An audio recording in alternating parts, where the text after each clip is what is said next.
Avec vous, un communiqué du gouvernement. Merci. Au nom de nos plus hautes autorités, j'ai l'insigne honneur de donner lecture d'un communiqué conjoint, communiqué dont la teneur suit. Communiqué conjoint du Burkina Faso, de la République du Mali et de la République du Niger.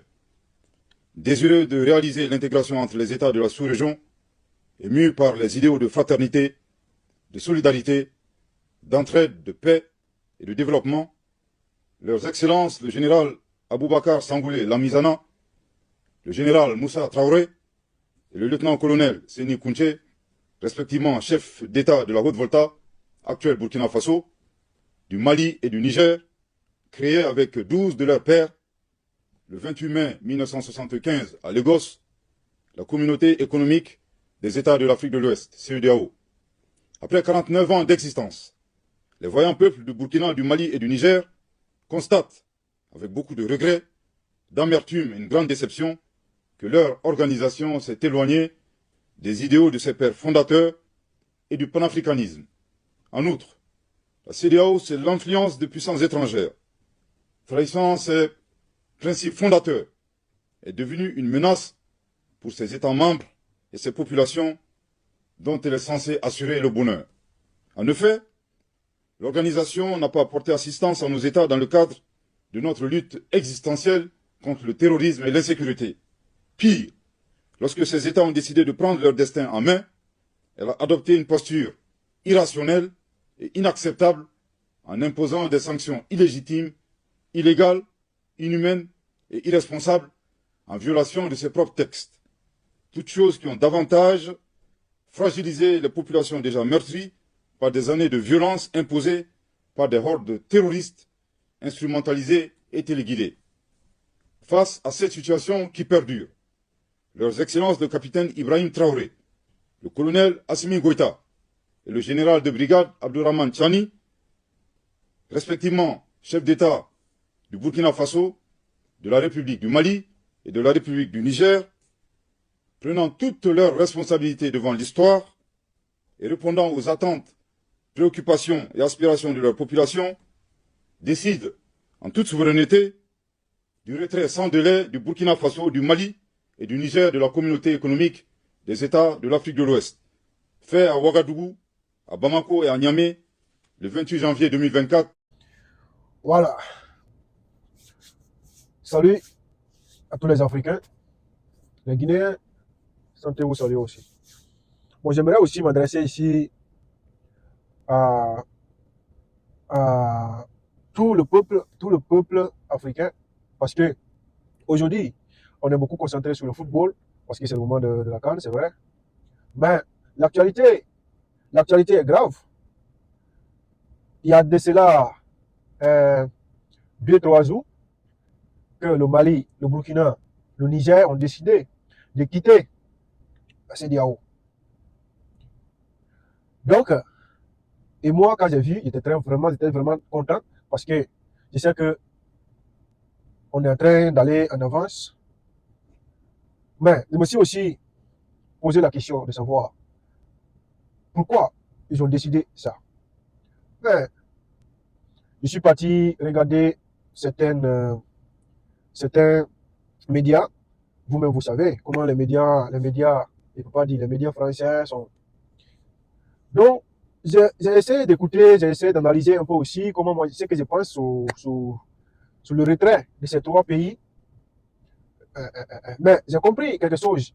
Je ne sais pas, vous aussi, vous avez analysé, vous avez compris ce que les médias français sont en train de faire, je ne sais pas. Parce que eux, ils sont seulement concentrés sur la conséquence de ces retraits. Mais moi, je me pose la question, mais pourquoi aussi eux, ils ne parlent pas des avantages? Parce que dans toute chose, il y a des conséquences et il y a des avantages. Pourquoi eux aussi, ils ne parlent pas des avantages? Parce que partout où je passe, ils parlent de la, de la libre circulation, comment ça va être, comment ça va ceci, cela, comment ça va ceci, cela. Vous-même, vous avez écouté la vidéo que je vous ai mis au commencement.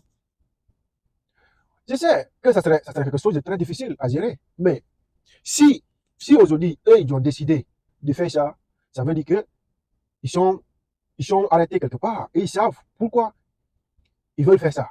Parce qu'ils savent, c'est pas seulement eux, c'est pas seulement le gouvernement. Il y a, il y a la population derrière. Il y a la population derrière. C'est pas seulement eux.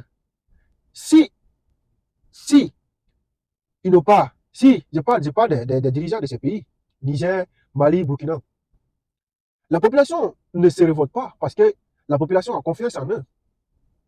C'est ce que moi je pense. Et je suis très fier. Moi, je suis pas malien, je suis guinéen. Mais je suis très fier parce que moi, je suis africain.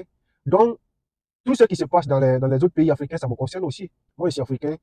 Tout ce qui se passe, quel que soit au Maghreb, quel que soit en Afrique, quel que soit en Afrique du Sud, quel que soit partout dans le monde, partout en Afrique, ça me concerne. Voilà, ça me concerne aussi parce que, mais j'aimerais dire ici aujourd'hui, les- vous qui partez écouter les médias français, eux, ils sont payés pour ça. Ils sont payés pour semer la paix dans nos cœurs. Et ils sont déjà habitués à ça. Mais comment, depuis ces 2 jours, j'essaie d'écouter très bien, j'essaie de comprendre comment ça se passe. Mais ils sont seulement sous non, ils sont seulement sur les conséquences. Mais pourquoi ils parlent pas aussi pourquoi ils parlent pas aussi des avantages de ce retrait? Parce que dans toute chose, il y a des conséquences. Dans toute chose, il y a des conséquences. Dans toute chose aussi, il y a des avantages. Voilà. Parce que je viens d'écouter l'interview de M. Alain Foucault, l'homme que je respecte beaucoup ici, avec le président burkinabé. Lui, il a dit, ils sont en train de faire tout possible pour que demain, comment il va dire, ils sont en train de faire tout possible pour se rattacher à tous ceux qui regardent au truc, je ne sais pas comment je vais vous expliquer, coloniaux, tous ceux qui regardent aux trucs coloniaux, ils sont en train ils sont en train de faire tout possible pour se détacher de ces choses-là. Tous ceux qui regardent le franc CFA, tous ceux qui regardent les trucs coloniaux que vous connaissez, je ne vais pas vous expliquer ici, je sais que vous connaissez beaucoup, vous en connaissez beaucoup. Donc les gars, ne nous faut pas qu'on va se laisser influencer par ces médias, parce qu'eux, ils sont là pour ça, ils sont payés pour ça. Ce sont des médias, vous-même, vous les connaissez. Et dans ces pays-là aujourd'hui, pourquoi ils sont interdits dans ces pays-là aujourd'hui? C'est parce que ils ont compris que ces médias-là, ne disent rien que le mensonge, ne partagent rien que le mensonge. Et moi, j'ai compris ça depuis longtemps. Mais moi, j'ai décidé aujourd'hui de faire des vidéos parce que moi, je me sens africain. Et je dis, je peux aussi contribuer de ma manière en vous relayant des actualités, en vous expliquant un peu comment les choses peuvent être faciles et compliquées aussi. Parce que quand vous écoutez France 24, quand vous écoutez RFI, c'est toujours les mêmes choses, la CEDEAO, mais parce que la CEDEAO n'est plus la CEDEAO qu'on connaissait. Vous-même, vous avez vu qu'est-ce que la CEDEAO a fait au Mali. Vous avez vu qu'est-ce que la CEDEAO a décidé pour le Mali. Comment le CEDEAO, je ne sais pas comment je vais vous expliquer, mais je sais que je vais faire une autre vidéo, que je vais essayer de vous expliquer clairement et nettement ce que veut dire CEDEAO, ce que veut dire les pays membres, et ce que veut dire l'Union européenne, qu'est-ce qui veut dire les membres de l'Union européenne. Si un pays de l'Union européenne a ces problèmes comme ça, vous n'avez même pas à attendre ça, non, ils sont en train de faire comme ça, ils sont en train de tuer. Mais regardez actuellement en Ukraine, personne n'en parle pas. On ne dit pas que, ouais, Zelensky, c'est un dictateur, ou c'est cela. Non, tout le monde a mis sur Poutine, mais moi, bon, ça c'est entre eux là-bas. Je suis pas pro Poutine, je suis pas pro personne. Voilà.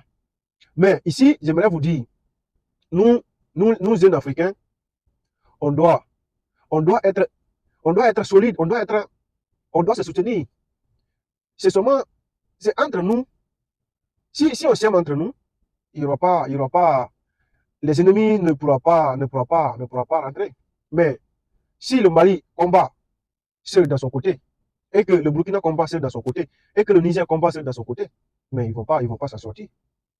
Ils vont pas s'en sortir. Mais je suis très content qu'ils ont décidé aujourd'hui de créer l'AES. Vraiment, moi je suis pas nigérien, je suis pas burkinabé, je suis pas malien. Moi je vous ai dit que je suis guinéen. Mais moi je suis très fier de ce que fait le président Assimi Goïta, de ce que fait le président burkinabé Traoré, je sais que fait le président nigérien Tiani. Je suis fier d'eux parce que ce sont les trois pays, dans ce dialogue là les trois pays les plus riches, ce sont eux. Les trois pays le Mali est le plus vaste pays dans l'Union européenne, excusez-moi, dans ce dialogue. Et le Niger, vous avez vu. Et quand vous allez voir maintenant la carte de la CEDEAO, enlevez ces trois pays, Burkina, Mali, Niger, vous allez voir il y a quelque chose qui manque. Il y a quelque chose qui manque. Je ne vais pas être long, les gars.